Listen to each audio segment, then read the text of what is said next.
Halo, Assalamualaikum teman-teman yang ada di YouTube. Bagaimana kabarnya? Semoga sehat selalu dan diberikan kelancaran dalam mencari rezeki yang halal. Amin ya robbal alamin. Teman-teman, berjumpa lagi dengan saya di channel saya ini, Logika Bang Bror. Channel yang berusaha memberikan sedikit edukasi, sedikit motivasi, tidak ingin menggurui, apalagi merasa yang paling benar sendiri. Serta tidak ingin merugikan pihak manapun teman-teman ya, terkecuali pihak tersebut terindikasi merugikan pihak lain, maka ya sah-sah saja untuk saya bahas di setiap konten yang saya sajikan. Seperti itu teman-teman ya. Baik teman-teman, pada kesempatan kali ini saya sementara tidak membahas tentang aplikasi pinjol, tidak membahas tentang marketplace yang banyak sekali kekacauan di dalamnya ketika melakukan transaksi online ya teman-teman. Tetapi kali ini yang tidak kalah penting adalah tindak penipuan atau cybercrime, kejahatan cyber teman-teman ya. Yang dimana mungkin jika teman-teman menyimak berita yang baru beredar ya di media sosial maupun di artikel online manapun, salah satu pengusaha di Indonesia terkena tipu muslihat teman-teman ya. Yang dimana tabungan beliau itu senilai jumlahnya itu miliaran teman-teman. Raib begitu saja ketika terkena modus aplikasi teman-teman, atau bisa dikatakan ya scammer teman-teman ya. Sebenarnya kejadian ini bukan hal yang baru, di mana beberapa waktu yang lalu juga, mungkin beberapa bulan yang lalu tepatnya ya, sudah banyak pihak korban yang merasakan ya akibat dari tindakan kejahatan seperti ini. Kerugian yang ditimbulkan pun bermacam teman-teman. Jadi ada yang ya hanya beberapa ratus ribu, ada yang sampai jutaan, bahkan ratusan juta, dan kali ini mencapai angka miliaran teman-teman. Nah tentu saja hal tersebut juga akan membuat para masyarakat yang lain itu merasa lebih was-was, lebih khawatir teman-teman ya akan kejadian ini.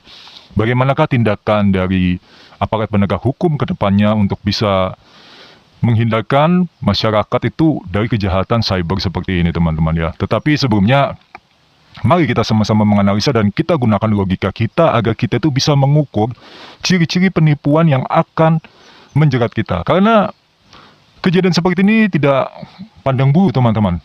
Mau teman-teman itu orang yang berada, mau orang yang tidak berada, ya mau pekerjaannya apapun, profesinya apapun, jika memang secara random kalian yang pada saat itu terkena, nah ini harus dihindari teman-teman. Dalam arti apa? Menghindari agar tidak mendapatkan kerugian yang lebih besar lagi. Ciri-cirinya itu kan banyak sekali sudah disertakan di aplikasi atau mungkin di media online teman-teman ya, bahwa aplikasi yang tidak memiliki database yang cukup, jangan coba-coba untuk diinstal. Salah satunya yang kita tahu kemarin, aplikasi pengiriman paket ya, yang dimana sudah menekan korban juga teman-teman. Kemudian aplikasi undangan online yang minta diinstal, ketika diinstal pasti raib semuanya. Nah begitu ya. Jadi ketika pengusaha yang tertipu ini, yang terkena scammer barusan ini, belum bisa dipastikan beliau terkena aplikasi apa. Yang jelas ini sangat memprihatinkan teman-teman ya. Bagi sebagian orang mungkin itu cukup sangat membuat kita itu semakin takut menggunakan handphone. Tetapi bagi sebagian orang juga masa bodoh. Nah, sebetulnya kita tidak perlu takut tetap menggunakan ponsel kita untuk beraktivitas keuangan ya. Yang dimana juga kebanyakan orang sekarang kalau transaksi maupun keuangan ya juga dari handphone. Ya, perbankan juga ada mobile banking seperti itu ya, dan juga aplikasi-aplikasi seperti Dana, kemudian aplikasi Flip, penunjang-penunjang keuangan teman-teman ya, kebutuhan tanpa kita harus bertatap muka, cukup by transfer. Nah, seperti itu. Beda pada zaman dulu, kebanyakan itu pasti ke bank. Mungkin store tunai atau mungkin store ke rekening rekan bisnisnya. Sekarang cukup transfer satu genggaman di smartphone. Tetapi kemudahan-kemudahan seperti ini juga kerap kali tidak bisa kita hindari, akan ada musibah atau akan ada kejahatan yang siap menghampiri. Seperti itu teman-teman ya. Jadi harapannya kalau bisa teman-teman itu bisa tetap waspada ya. Karena begini, di zaman yang serba canggih ini ya, banyak orang yang memiliki itu kecenderungan secara psikologi ingin melakukan kecurangan teman-teman. Jadi ketika kita mendapati diri kita dicurangi oleh orang lain, itu bisa jadi orang yang memang tidak kenal kita atau orang yang sering bertemu kita setiap hari.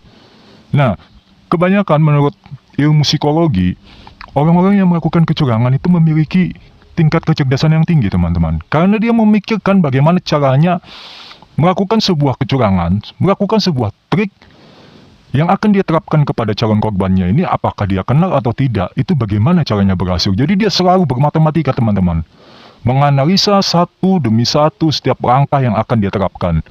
Jadi di situ akan menunjang bagaimana caranya dia mendapatkan trik yang jitu. Nah, kebanyakan sekarang kan dari aplikasi, melalui scammer, masuk kategori cybercrime, kejahatan cyber teman-teman. Nah, ini tentu yang betul-betul harus diwaspadai. Tidak bisa kita menyepelekan hal seperti ini. Mungkin kita kenal dengan seseorang, orangnya biasa saja seperti itu. Orangnya ya tidak terlihat cerdas, pintar. Tetapi hati-hati teman-teman.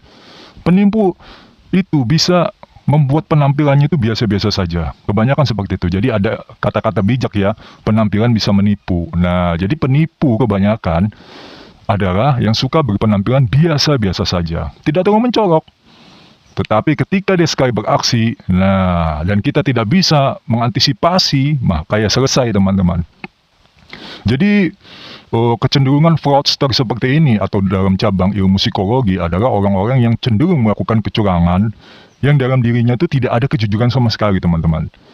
Jadi para pelaku scammer sudah bisa dipastikan orang yang memiliki fraudster, yaitu kecenderungan untuk melakukan kecurangan.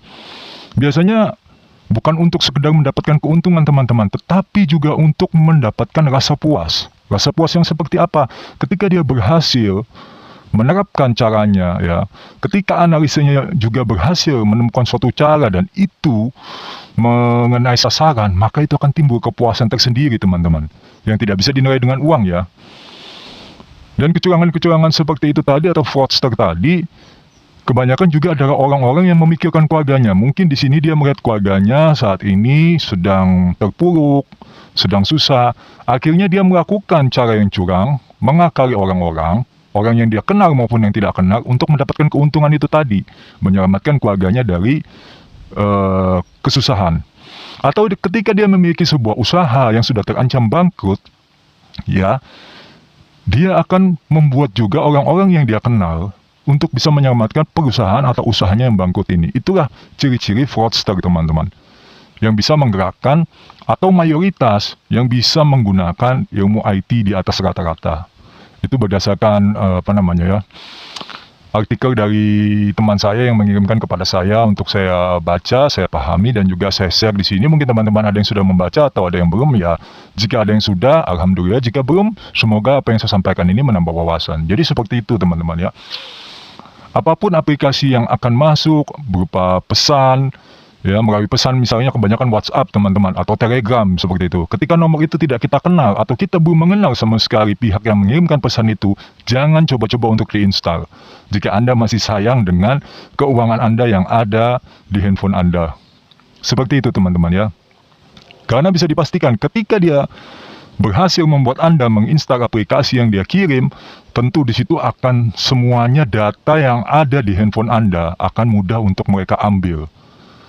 Ya teman-teman ya, jadi mulai data diri Anda, data perbankan, data pekerjaan, segala macam, bahkan data pribadi itu bisa mereka ambil dan mereka akan balikkan kepada Anda untuk memeras Anda. Jadi ketika misalnya nih ya, kita menjadi korban scammer, salah satu dari teman-teman, saya tidak mendoakan, ini cuma semisal. Ketika di situ teman-teman memang tidak mempunyai value atau uang dalam perbankan atau mobile banking yang di handphone kalian, maka mereka akan melihat ada nggak data pribadi ini yang bisa menjadikan pihak yang mereka incar saat itu atau yang sudah berhasil mereka tembus untuk bisa memberikan uang. Nah ini yang lebih parah lagi teman-teman, semisal data pribadi yang sifatnya vulgar, yang sifatnya itu tidak ingin diketahui publik ya, pasti di situ nanti permintaannya akan lebih gila teman-teman.